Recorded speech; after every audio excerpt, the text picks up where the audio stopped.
Au nom du Père et du Fils et du Saint-Esprit, ainsi soit-il. Mes chers frères, à nous d'avoir cette véritable joie parce que nous savons que nous allons tous mourir, mais aussi parce que nous avons la foi. Nous savons que par la résurrection que le Christ a accomplie lui-même, nous pouvons bénéficier des conséquences, des grâces de sa propre résurrection, donc notre propre résurrection spirituelle. Puisque le Christ a pu se ressusciter lui-même, eh bien, on pourra largement, facilement le faire pour nous, en cherchant l'éternité pour nous et la grâce des ici-bas. Nous pouvons trouver dans l'Ancien Testament un sacrifice identique à celui qu'a fait notre Seigneur Jésus-Christ dans sa passion, qui ensuite a permis sa gloire, et qui a promis, on pourrait dire, les mêmes effets, c'est-à-dire vaincre la mort, puisque le Christ est véritablement ce vainqueur, et libérer les hommes. Il s'agit notamment du sacrifice de l'agneau pascal, celui qui avait été fait, si vous vous souvenez, en Égypte, avant de passer la mer Rouge, donnée par Moïse. En sacrifiant cet agneau, vous savez que les Hébreux furent préservés de la mort, qui frappa les premiers-nés. Normalement, tous les premiers-nés des Égyptiens étaient morts, mais grâce à ce sacrifice, l'ange ne passait pas dans les familles juives.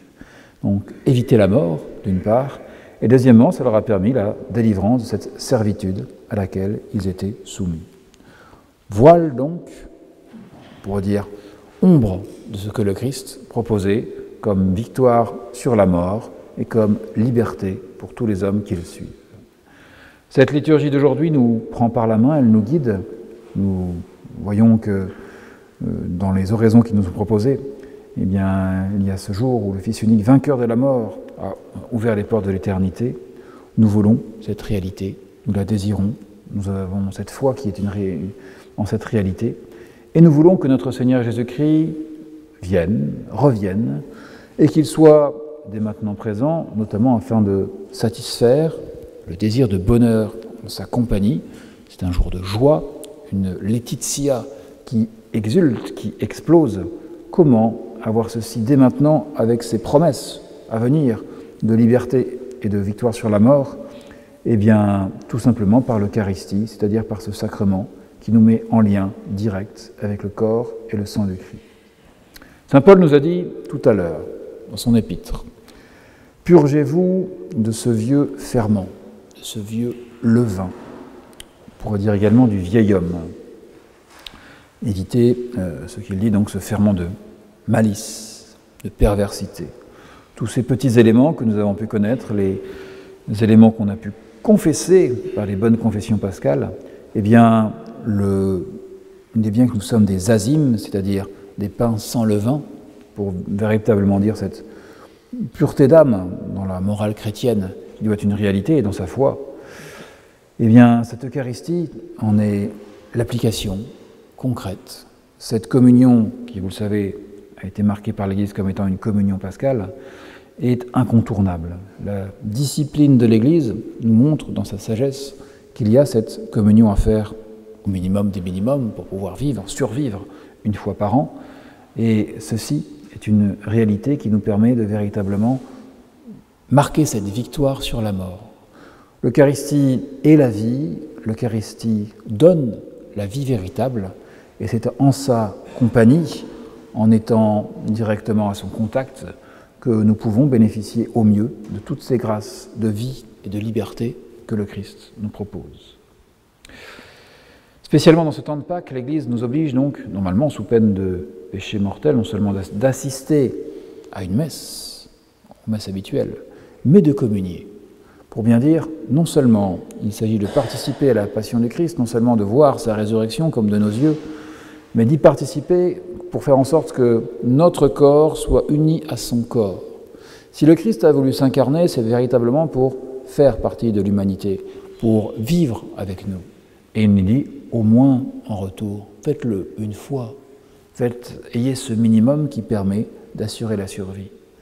Et si on veut bien entendu dépasser la survie, si l'on veut véritablement être uni à notre Seigneur Jésus-Christ, c'est bien, dans ce moment particulier, que nous pouvons soigner notre communion pascale, qui doit être, on pourrait dire au niveau qualitatif, comme le modèle de toutes nos autres communions, comme la référence comme la réactualisation de toutes les grâces de la résurrection en notre âme. Il y a eu dans la nuit pascale la rénovation des promesses du baptême.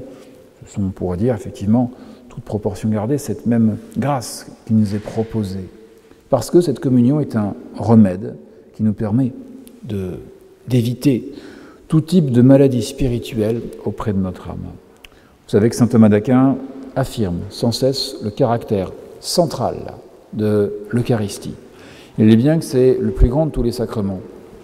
On pourrait dire, tiens, il n'y a pas longtemps que je dis ça, on a fêté l'ordre, et qui donne la possibilité d'avoir tous les sacrements. Si ça donne tous les sacrements, il faut l'ordre des prêtres pour faire l'Eucharistie. Pour dire, d'une certaine manière, d'une certaine logique, l'ordre devrait être au-dessus de l'Eucharistie. Et tout spécialement les évêques. Les évêques sont au-dessus de tout. Ils ont un pouvoir en étant l'Église enseignante, ils sont un magistère, ils peuvent consacrer l'Eucharistie, ils peuvent faire des prêtres. Eh bien non, même si ceci est une réalité vis-à-vis du pouvoir sur les hommes, le pouvoir d'ordre est ordonné lui-même à l'Eucharistie. Parce que l'Eucharistie, c'est Jésus-Christ, et que les hommes de Dieu, qu'ils soient prêtres ou évêques, sont tous destinés au service de notre Seigneur Jésus-Christ. L'Eucharistie, donc, c'est ce qui nous est proposé.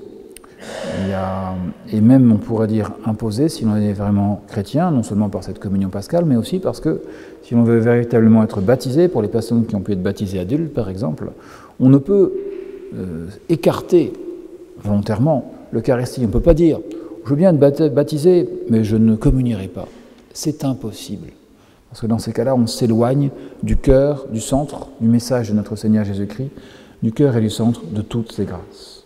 Il y a cette communion qui correspond à une consommation du sacrifice de notre Seigneur Jésus-Christ qui nous touche, qui touche chacun d'entre nous, de même que la grâce du Christ, que le salut du Christ nous touche personnellement, de même, cette union doit être marquée par la communion personnelle que nous devons faire avec lui. Et notre communion tout spécialement pascale, c'est un lien avec l'éternité future, la nôtre, pas n'importe laquelle, la nôtre personnelle. Toute grâce sacramentale, on pourrait dire, a pour caractéristique d'être un gage d'une vie à venir, des splendeurs qui vont venir ensuite. Et c'est d'autant plus vrai pour l'Eucharistie. Jésus l'a dit lui-même, c'est dans Saint Jean, chapitre 6, « Celui qui mange ma chair et boit mon sang possède la vie éternelle. Et moi, donc il la possède, c'est du présent, et moi, je le ressusciterai au dernier jour.